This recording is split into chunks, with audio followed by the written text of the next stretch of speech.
how do we hear the voice of God? I know it's something that I wondered for myself. I had people say, I heard God speak, I heard God speak. And I was like, how do people hear God speak? I bought a book.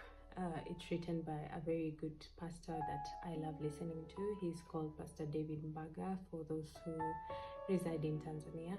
And he wrote the book How to Hear the Voice of God in Kiswahili. In fact, jinsi ya kuisikia sauti ya Mungu. I was so intrigued. I was so happy. I bought the book and I was just ready to understand, how do I really hear the voice of God? He summarizes all the ways that we hear the voice of God and we can anticipate to hear from God.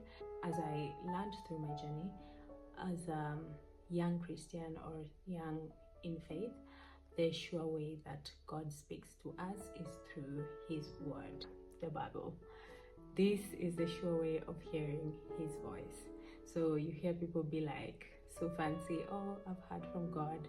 God was saying to me His Word, because the Word of God says it's a living, breathing Word, and it is fit for counsel, for advice, for everything. So this is how you hear the voice of God. Of course, there are more ways you hear the voice of God as you advance in your faith. There are people who literally hear a sound, a soft voice.